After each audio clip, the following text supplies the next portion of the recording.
آپ کو کبھی ماضی کی کسی بات پر سخت پچھتاوا ہوا ہے؟ کاش میں نے میڈیسن کے بجائے انجینئرنگ لے لی ہوتی، کاش میں نے فلاں شخص سے شادی کی ہوتی، کاش میں نے اس سے یہ نہ کہا ہوتا۔ ماضی کی کیا حقیقت ہے؟ It's non existent. ہمارا اس پر غمگین ہونا اسے کبھی واپس نہیں لا سکتا۔ ہماری اداسی اسے بدل کر ٹھیک نہیں کر سکتی۔ ہم کتنے بھی ڈپریسڈ ہوں، we can not undo it. تو ماضی کی ٹریجڈیز میں زندگی گزارنا انسینٹی ہے، ایک بیماری ہے جو ہمیں پریزنٹ مومنٹ میں خوش نہیں رہنے دیتی۔ یہ بالکل ایسے ہی ہے کہ ہم اس بات کی تمنا کریں کہ کاش سورج مغرب سے طلوع ہو جائے، یا کاش آنکھ سے نکلا یہ آنسو واپس آنکھ میں چلا جائے۔ So reading too much into the past is a waste of the present.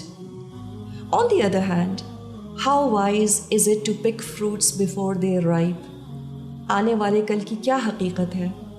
It is non-existent. It has no reality today.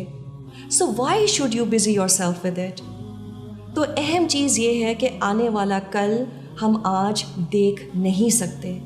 یہ وہ پل ہے جو ہم تبھی پار کریں گے جب اس کے پاس پہنچیں گے، اور کیا پتہ ہم اس تک پہنچیں گے بھی کہ نہیں۔ یہ پل شاید ہمارے پہنچنے سے پہلے ہی ٹوٹ جائے، اور ہاں یہ بھی ممکن ہے کہ ہم اس کو عافیت سے کراس بھی کر لیں۔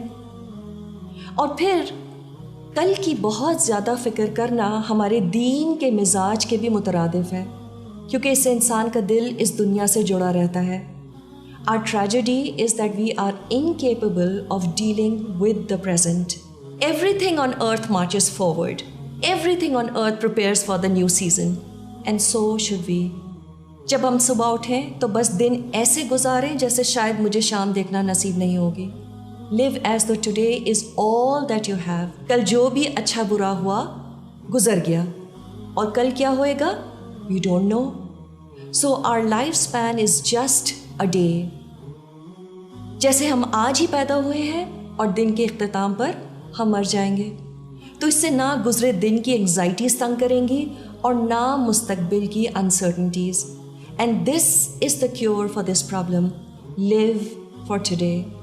ہاں، ایک واحد چیز جس کی ہم نے فکر بھی کرنی ہے اور اس کی پلاننگ بھی کرنی ہے، وہ ہماری آخرت کی زندگی ہے۔ تو آج میری نماز ایسی ہو جیسے یہ آخری نماز ہے۔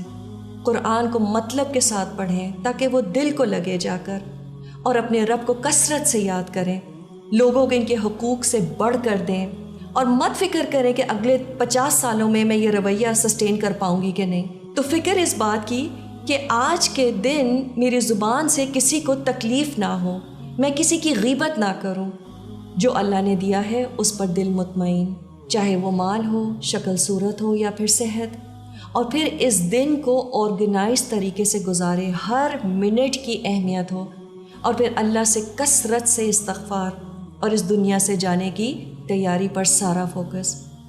اس کے ساتھ ساتھ جو اللہ نے اس دنیا میں رزق دیا ہے، شوہر، بیوی، ماں باپ، دوست، گھر، یہ زندگی، اس پر خوش ہونا اور شکر ادا کرنا۔ فَخُذْ مَا آتَيْتُكَ وَكُن مِّنَ الشَّاكِرِينَ۔ تو جو میں نے تم کو عطا کیا ہے اسے پکڑے رکھو اور میرا شکر ادا کرو۔ So today is our most precious possession. In fact, it is the only sure possession. So whatever you want to do it now. Today is a gift for all of us. اور اسی لیے شاید اس کو present کہا جاتا ہے۔